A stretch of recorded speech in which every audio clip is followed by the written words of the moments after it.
Donc j'ai été élu dirigeant d'église en 2016.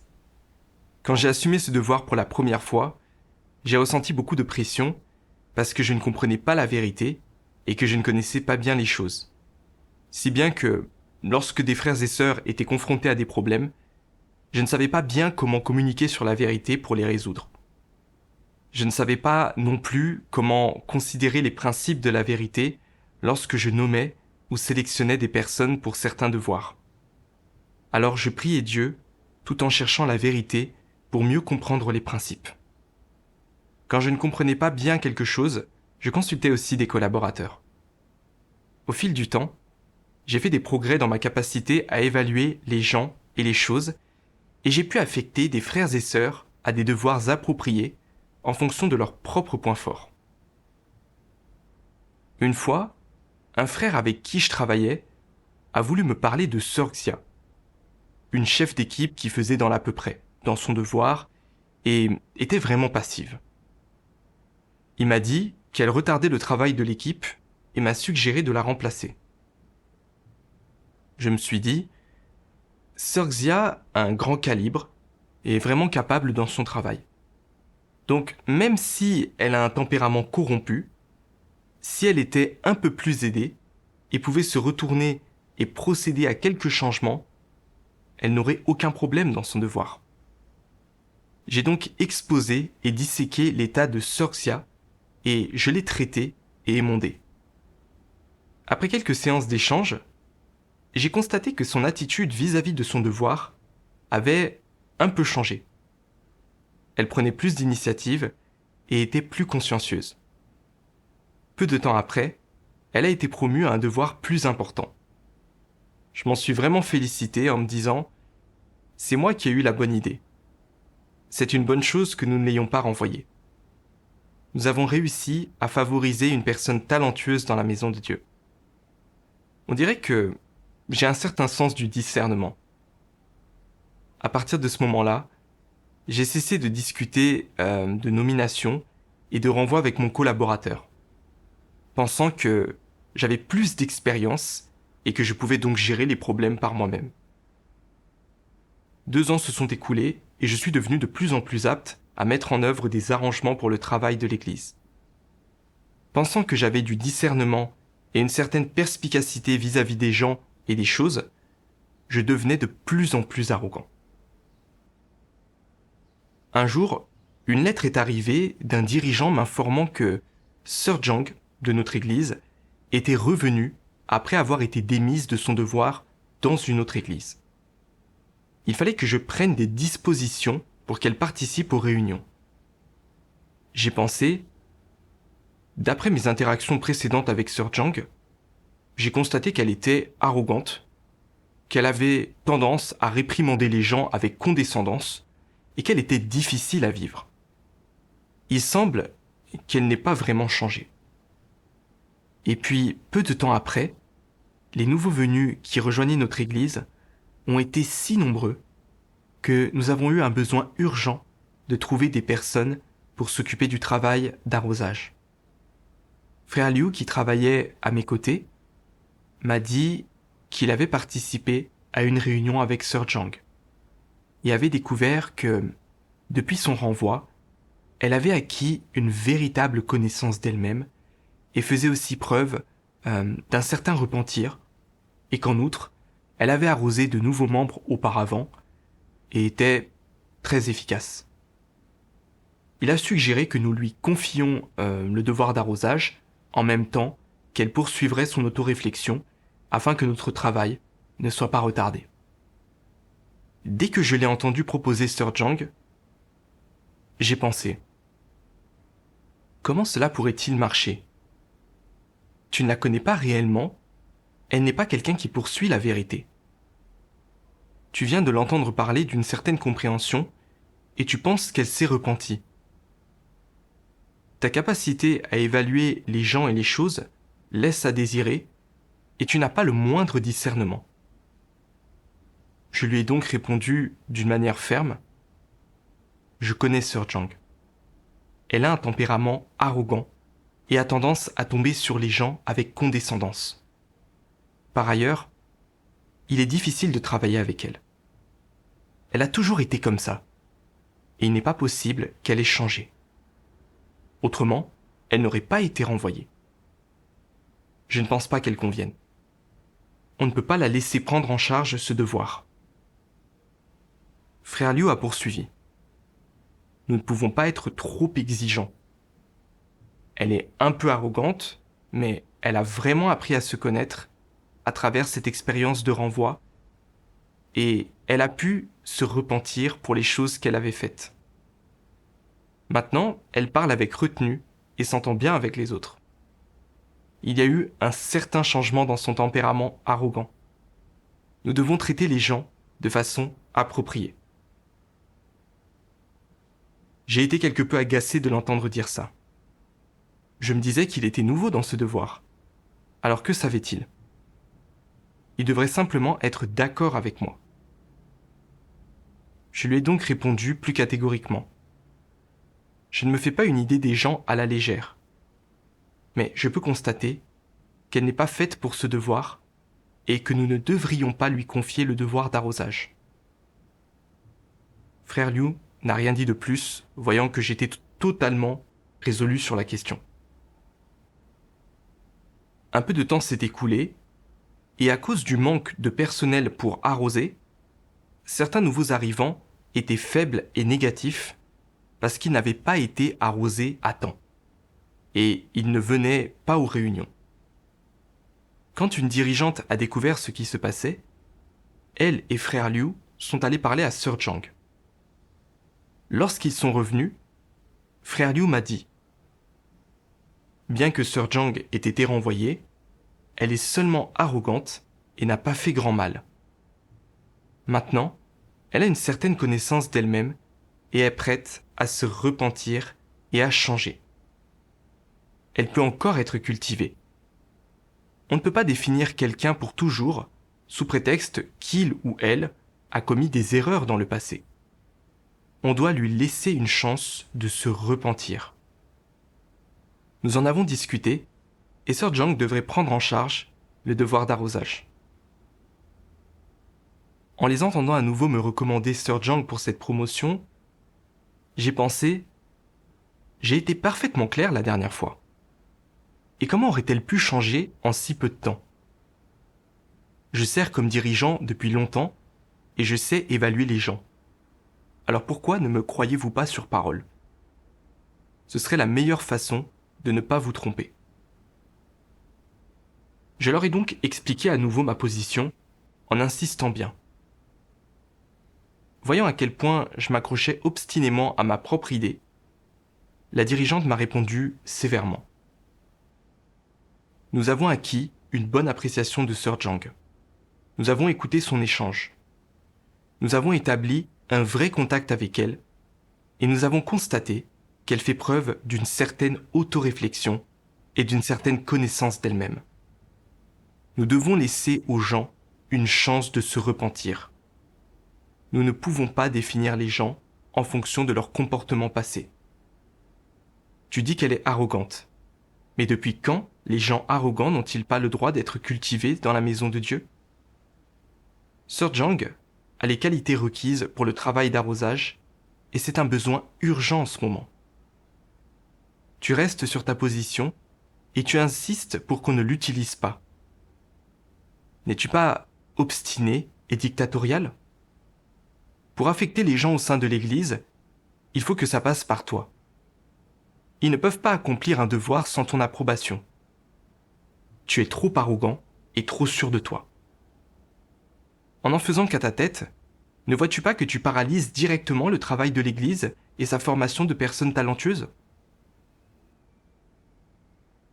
Entendre cette dirigeante me traiter ainsi m'a ébranlé. Mais j'étais encore un peu réticent. Je me disais, je sens bien les gens. Donc je ne peux pas me tromper concernant Sir Zhang. À ce moment-là, je ne pouvais pas continuer à être en désaccord. J'ai donc répondu à contre-cœur. Puisque vous avez tous les deux constaté un changement chez elle, donnons-lui la possibilité d'arroser. On la remplacera si ça ne marche pas.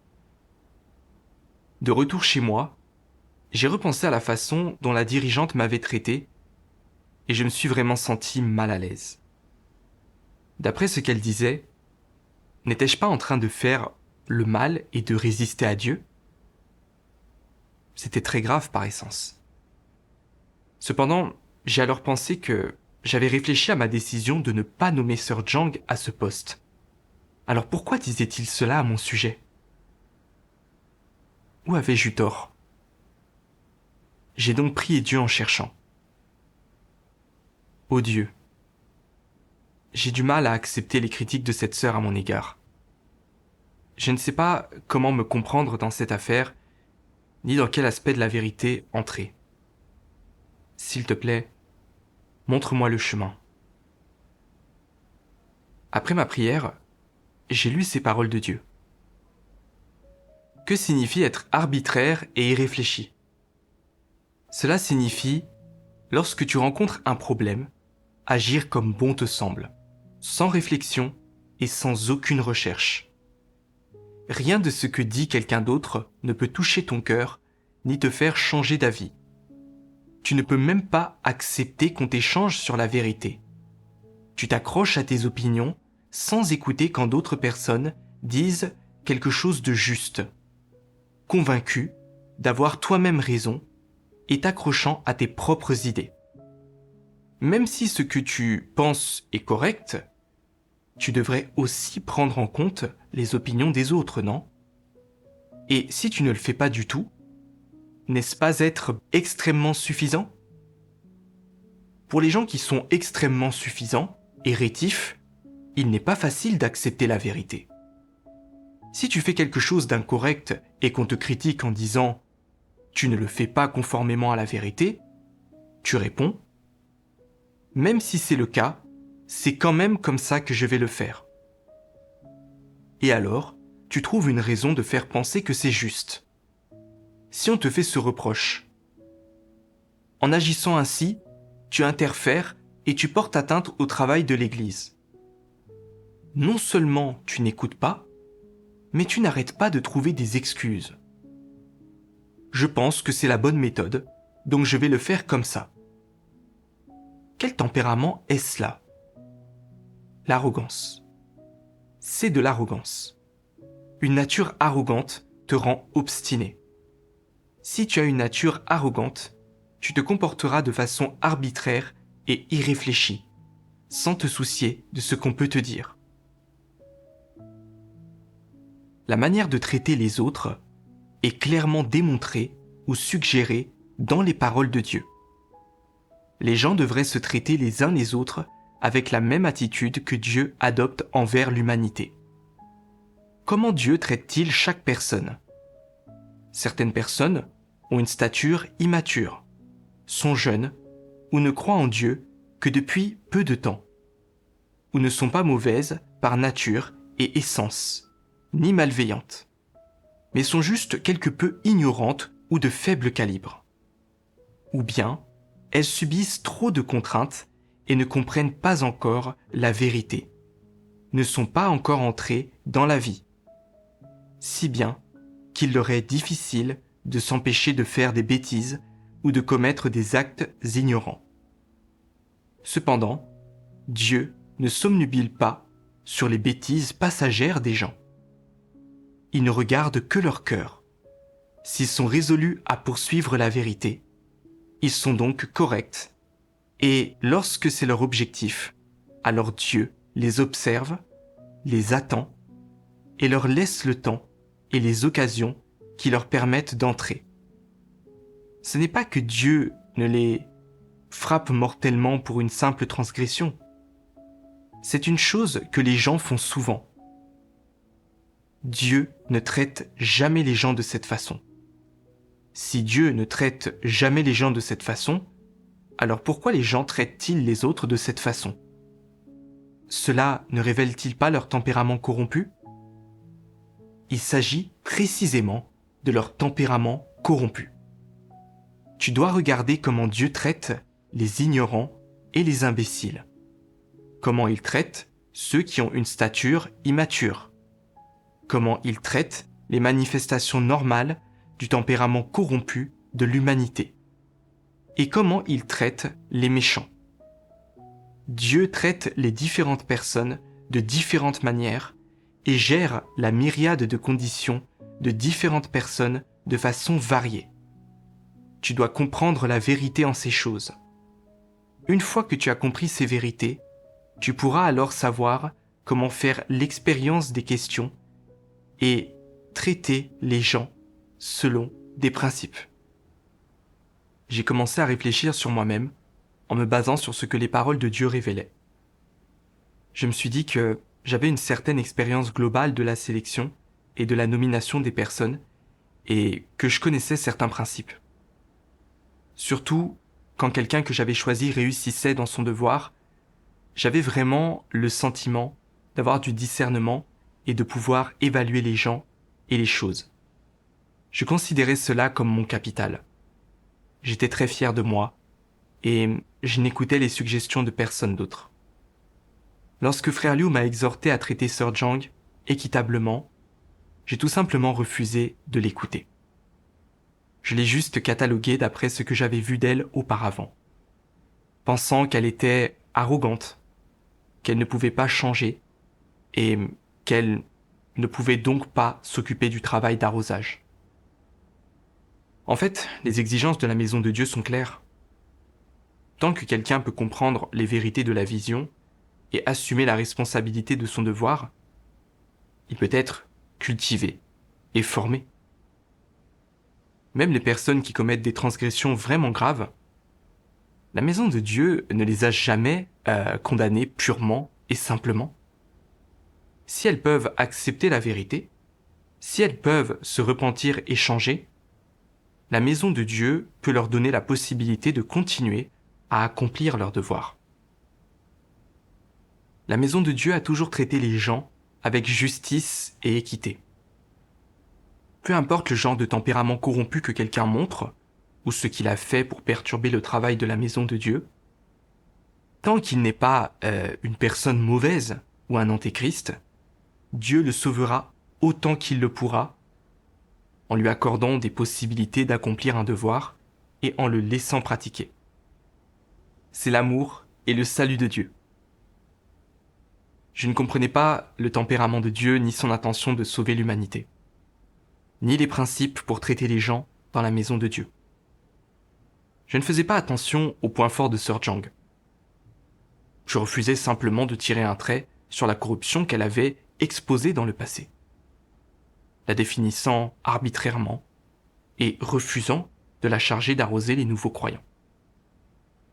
Le résultat est que les nouveaux croyants n'ont pas été arrosés à temps, et ça a perturbé le travail de l'Église. N'était-ce pas faire le mal ? Rempli de regrets, je me suis présenté devant Dieu et j'ai prié.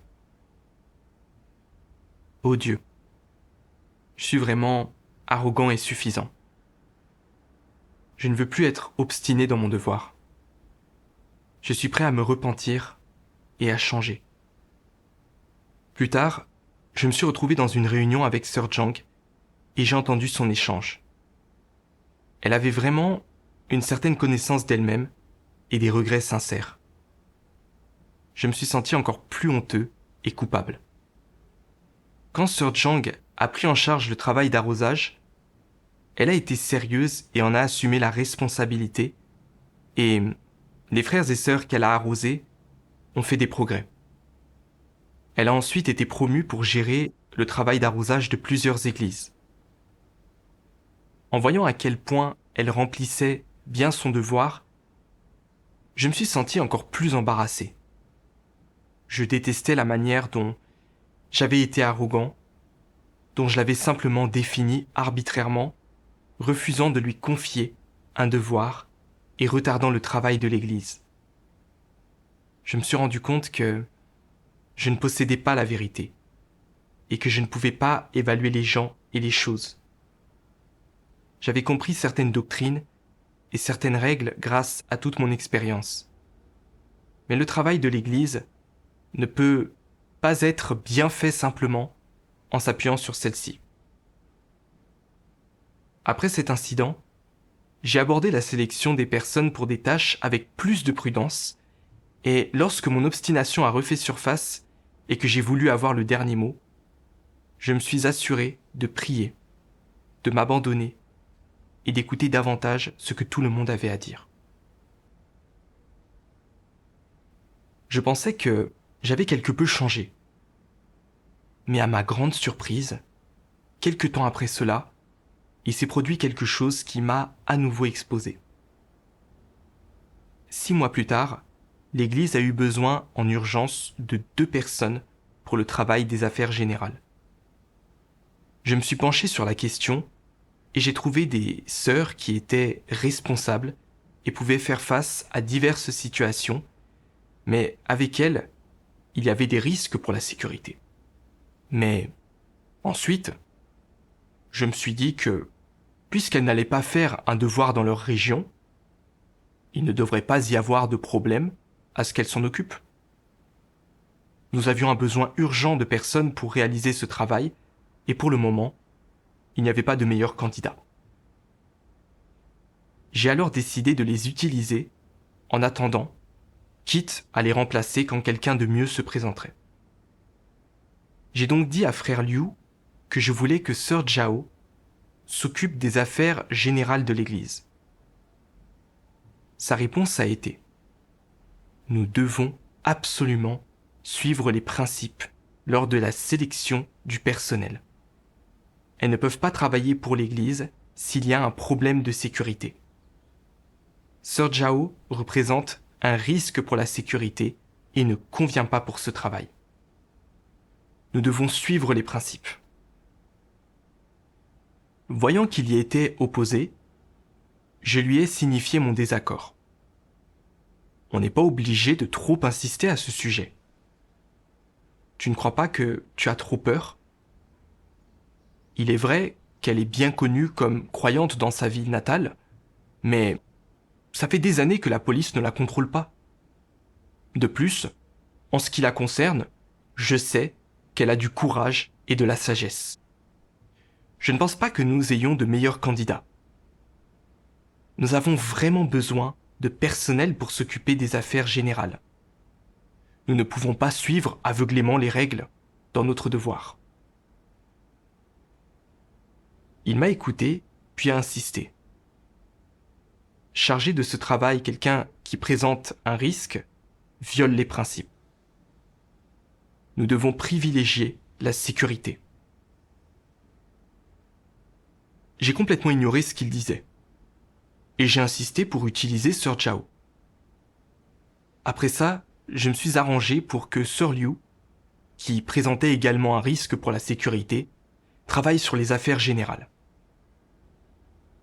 Peu de temps après, Sœur Zhao, parce qu'elle était bien connue pour sa croyance en Dieu, a été suspectée et surveillée par la police du PCC. Comme elle se rendait fréquemment au domicile de certains frères et sœurs, ses frères et sœurs ont également été mis sous surveillance et n'ont plus été en mesure de s'acquitter normalement de leurs devoirs.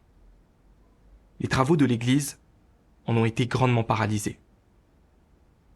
Lorsque la dirigeante l'a appris et s'est aperçue que ça avait été causé par mon obstination à nommer quelqu'un présentant des risques pour la sécurité, elle m'a traité très sévèrement.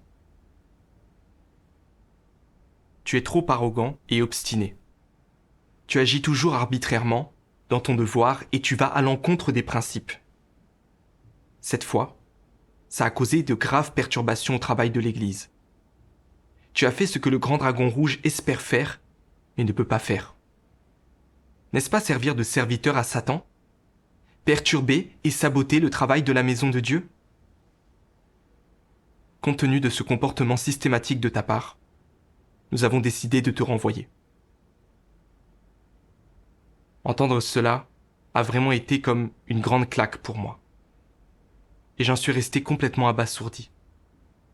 Je me suis dit, c'est fini. J'ai fait un grand mal, et si les frères et sœurs impliqués sont arrêtés, si c'est le cas, j'aurais vraiment fait une chose horrible. Plus j'y pensais, plus j'avais peur. J'étais rongé par la culpabilité. C'était comme un coup de couteau dans le cœur. Et je n'avais plus aucune motivation pour faire quoi que ce soit.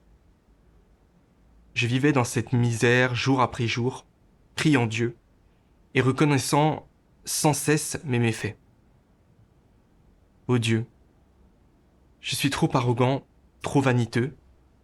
Mon obstination a provoqué de graves conséquences au travail de l'Église. Je suis prêt à accepter toute punition que tu voudras me donner. Mais simplement, s'il te plaît, protège ces frères et sœurs de l'arrestation. J'ai appris par la suite que ces membres de l'Église avaient été transférés à temps et avaient échappé à l'arrestation. J'ai enfin pu pousser un soupir de soulagement. Après coup, j'ai réfléchi sur moi-même. Pourquoi étais-je toujours aussi obstiné dans mon devoir ? D'où cela venait-il en réalité ? J'ai lu ceci dans la parole de Dieu. Si au fond de toi tu comprends vraiment la vérité, alors tu sauras pratiquer la vérité et obéir à Dieu, et tu t'engageras naturellement sur le chemin de la poursuite de la vérité. Si le chemin que tu empruntes est le bon, et qu'il est conforme à la volonté de Dieu, alors l'œuvre du Saint-Esprit ne te quittera pas. Auquel cas, il y aura de moins en moins de risques que tu trahisses Dieu. Sans la vérité, il est facile de faire le mal et tu le commettras involontairement. Par exemple, si tu as un tempérament arrogant et vaniteux, alors le fait de te dire de ne pas t'opposer à Dieu ne fait aucune différence. Tu ne peux pas t'en empêcher. C'est incontrôlable pour toi. Tu ne le ferais pas exprès. Tu le ferais sous la domination de ta nature arrogante et vaniteuse.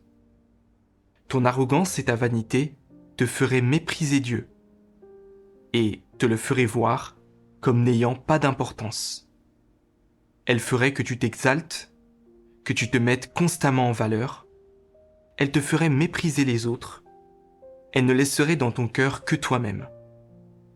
Ton arrogance et ta vanité te priveraient de la place de Dieu dans ton cœur. Et elle finirait par t'amener à prendre la place de Dieu et à exiger que les gens se soumettent à toi. Et elle te ferait vénérer tes propres pensées, idées, tes notions, comme la vérité. Tant de mal est perpétré par les hommes sous la domination de leur nature arrogante et vaniteuse. Grâce aux paroles de Dieu, j'ai compris que le fait de me comporter de manière arbitraire dans mon devoir, à plusieurs reprises, venait du fait que j'étais contrôlé par une nature arrogante et vaniteuse. Avec cette nature arrogante et vaniteuse, je pensais toujours trop à moi-même et je pensais que j'étais meilleur que tout le monde, que j'avais raison plus que quiconque et que je devais donc avoir le dernier mot concernant les affaires de l'Église. Une fois que j'avais décidé quelque chose, je refusais de le voir autrement et je n'écoutais personne. Je voulais même que les gens obéissent à mes idées, comme si elles étaient les principes de la vérité. Je savais que ces deux sœurs présentaient des risques pour la sécurité et ne convenaient pas pour le travail des affaires générales. Et j'avais moi-même des scrupules à ce sujet. Mais je ne pouvais toujours pas mettre mon moi de côté et rechercher la volonté de Dieu. J'ai ignoré les reproches et la direction du Saint-Esprit. Et je n'ai pas écouté les suggestions de Frère Liu. Il fallait que je suive ma propre voie, et à la fin, j'ai causé un tort très grave au travail de l'Église. Si seulement j'avais eu le moindre désir de rechercher la vérité et de me soumettre. Si seulement j'avais écouté les suggestions de Frère Liu, il n'y aurait pas eu des conséquences aussi terribles. J'ai éprouvé beaucoup de regrets et de culpabilité quand je m'en suis rendu compte, et j'ai détesté mon arrogance et mon obstination. Le Parti communiste chinois n'arrête pas d'essayer de saper l'œuvre de Dieu en utilisant toutes sortes de tactiques pour opprimer et arrêter ses élus. Or, j'avais arbitrairement violé les principes en décidant de nommer des personnes qui représentaient un danger pour prendre en charge ses devoirs. Ce qui a conduit à la mise sous surveillance d'autres frères et sœurs. N'était-ce pas être complice de Satan ? Si ces frères et sœurs avaient été arrêtés et emprisonnés, les conséquences auraient été terribles. Cette pensée m'effrayait de plus en plus. J'ai constaté que lorsqu'on agit selon un tempérament arrogant, les conséquences sont très graves. J'avais abattu du travail. Et je me croyais formidable, si bien que je ne prenais pas en considération ce que disaient les frères et sœurs. Et je n'avais pas Dieu dans mon cœur. Je ne prenais même pas les principes de la vérité au sérieux, et j'utilisais tout le travail que j'avais fait comme un capital. Je faisais juste ce que je voulais. J'étais arrogant, au point d'avoir perdu toute raison. J'ai pensé à tous ces antéchrists qui avaient été expulsés de l'Église. Ils étaient extrêmement arrogants, dictatoriaux et arbitraires dans leurs devoirs. Et ils perturbaient gravement le travail de la maison de Dieu. En fin de compte, ils ont fait tant de mal qu'ils ont été écartés de l'Église. Si mon tempérament arrogant n'était pas résolu, je ne pourrais pas m'empêcher de faire le mal et de résister à Dieu. Et à la fin, je serais chassé par Dieu. Je sentais dans mon cœur à quel point c'était terrible de vivre selon un tempérament arrogant. Cependant, même si j'avais commis un si grand mal, la maison de Dieu ne m'avait toujours pas expulsé. J'avais simplement été renvoyé. Dieu m'avait même éclairé et guidé par ses paroles, m'accordant la possibilité de réfléchir et de me connaître, de me repentir et de changer. Je pouvais vraiment ressentir l'amour de Dieu et j'avais énormément de regrets. Je me sentais prêt à me repentir et à changer.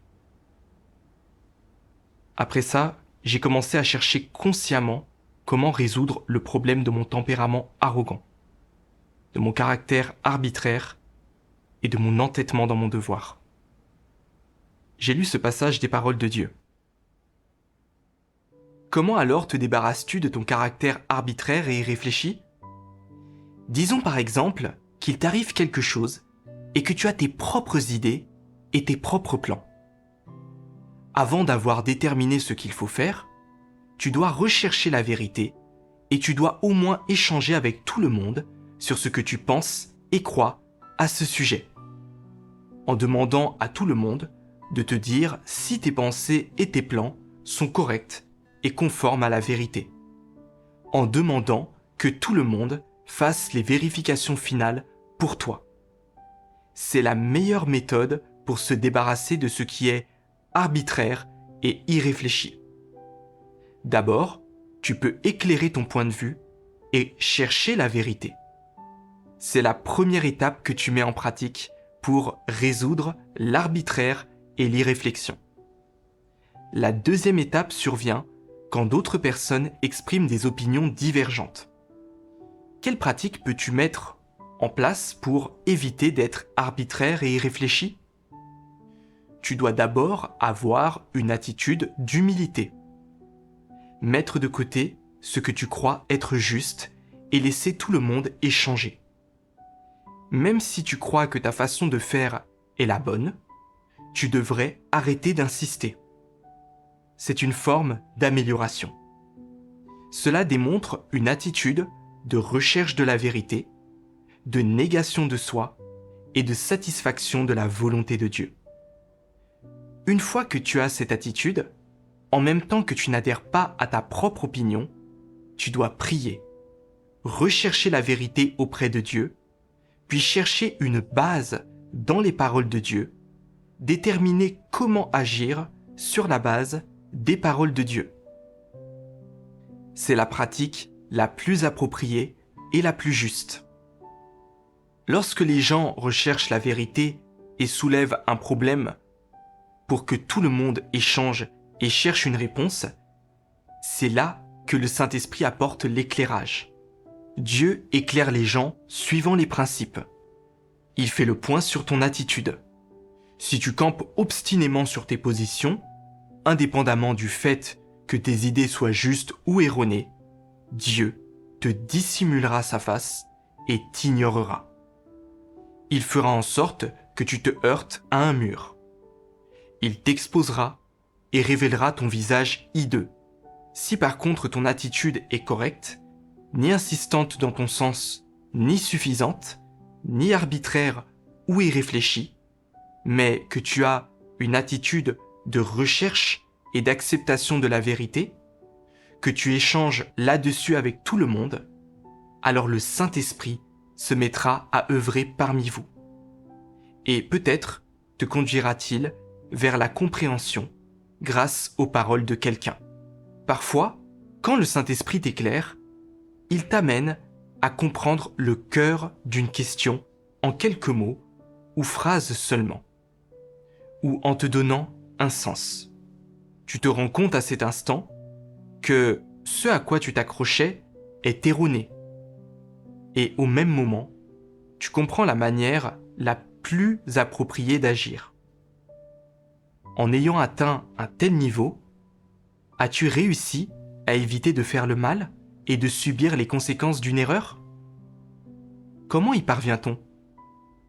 Tu n'y parviens que lorsque tu as un cœur qui craint Dieu et que tu cherches la vérité avec un cœur d'obéissance. Une fois que tu auras reçu l'éclairage du Saint-Esprit et déterminé les principes de pratique, ta pratique sera conforme à la vérité et tu seras capable de satisfaire la volonté de Dieu. En lisant ça, j'ai compris que pour résoudre le problème de l'arrogance et de l'obstination, le plus important est d'avoir un cœur de révérence pour Dieu et une attitude de recherche de la vérité. Je ne peux pas insister sur mon propre point de vue lorsque les choses se présentent, mais je dois en discuter avec mes frères et sœurs. Si nous travaillons ensemble harmonieusement, la direction de Dieu sera obtenue. Si quelqu'un a une opinion différente, je dois d'abord l'accepter, puis prier Dieu, rechercher la vérité et mettre les principes en pratique. Si je continue de m'accrocher obstinément à ma propre pensée, il n'y aura aucun moyen pour moi de gagner l'œuvre du Saint-Esprit. Je n'aurai aucun aperçu de quoi que ce soit et je serai perturbateur dans mon devoir. J'ai pensé à ce si grand mal que j'avais commis parce que j'étais si arrogant et parce qu'il n'y avait pas de place pour Dieu dans mon cœur. C'était parce que je voulais être Seigneur et maître de tout, et parce que je ne travaillais pas bien avec les autres. En prenant conscience, j'ai silencieusement résolu de cesser d'être aussi entêté quand il arrivait quelque chose, mais de rechercher les principes de la vérité et de communiquer davantage avec les frères et sœurs. J'écoutais quiconque avait une idée conforme aux principes de la vérité. Après ça, j'ai été élu chef d'équipe et chargé du travail d'arrosage. J'en ai été vraiment reconnaissant et j'ai chéri ce devoir. Je me rappelais constamment que je devais absolument tirer la leçon de mon échec et que je ne pouvais plus laisser ma nature arrogante me rendre obstiné une fois de plus. Quand des problèmes survenaient, je prenais l'initiative d'aller chercher des frères et sœurs pour en discuter avec eux. Une fois, j'ai reçu une lettre d'un dirigeant disant que nous devions trouver des personnes aptes à accomplir le travail d'arrosage. En y regardant de plus près, j'ai trouvé que Sœur Sue conviendrait bien. Mais selon les évaluations antérieures faites par les autres, elle avait une nature arrogante et n'accepterait probablement pas les conseils ni l'aide des frères et sœurs. Par conséquent, je me suis dit qu'elle n'accepterait pas la vérité et qu'elle n'était donc pas quelqu'un que l'on devrait cultiver. En y réfléchissant, je me suis rendu compte que je définissais à nouveau quelqu'un de façon arbitraire. Et je me suis souvenu de quelque chose que Dieu avait dit. Ne pas parvenir à un verdict, c'est la manifestation de personnes qui ne sont pas suffisantes. Et ne pas insister est la manifestation de personnes qui ont de la rationalité. Si en plus tu es capable d'obéir, tu pourras réussir à mettre la vérité en pratique. Je savais que je ne pouvais pas insister pour avoir à nouveau le dernier mot. Mais je devais en parler avec le frère qui travaillait avec moi et écouter ses suggestions. Quand je lui expliquais ma position, il m'a répondu. D'après ses évaluations, il semble en effet que Sœur Sue soit vraiment arrogante. Mais tout cela est basé sur la corruption qu'elle a révélée dans le passé. On ne sait pas si elle n'a pas acquis une quelconque connaissance d'elle-même. Il ne faut pas étouffer une personne talentueuse. Alors, faisons-lui écrire une autoréflexion, puis demandons l'avis des frères et sœurs, qui sont en contact étroit avec elle. On peut jeter un coup d'œil à tout cela et voir si elle est une bonne candidate pour ce devoir. Cette approche est plus judicieuse. Il m'a semblé que sa suggestion correspondait au principe de la vérité. Si je la définissais comme une personne inapte à être cultivée sur la seule base des opinions antérieures de quelques frères et sœurs, ce serait trop arbitraire. Nous devions jeter un coup d'œil au genre d'arrogance qu'elle montrait. Si c'était une arrogance aveugle et déraisonnable, et un refus absolu d'accepter la vérité, alors elle ne devrait vraiment pas être promue. Si elle était arrogante mais avait une bonne humanité, et pouvait accepter la vérité, et qu'elle pouvait apprendre sur elle-même, et changer après avoir été traitée et émondée, ce serait une révélation normale de corruption. On ne peut pas traiter des manifestations de corruption différentes comme étant identiques. Lorsque nous avons reçu l'autoréflexion de Sœur Sue et les évaluations des autres frères et sœurs, nous avons vu qu'elle avait quelque peu changé et qu'elle avait une entrée et qu'elle était quelqu'un qui pouvait accepter la vérité. Nous l'avons recommandée pour ce travail d'arrosage. Depuis lors, je n'ai plus rempli mes devoirs avec autant d'arrogance et d'obstination qu'avant. Je ne prends plus de décisions par moi-même, mais j'écoute consciemment les suggestions des autres et je recherche les principes de la vérité. Avec ce genre de pratique, je me sens en paix et libéré de toute appréhension. Si j'ai pu réaliser ce changement, c'est entièrement grâce au jugement et au châtiment des paroles de Dieu.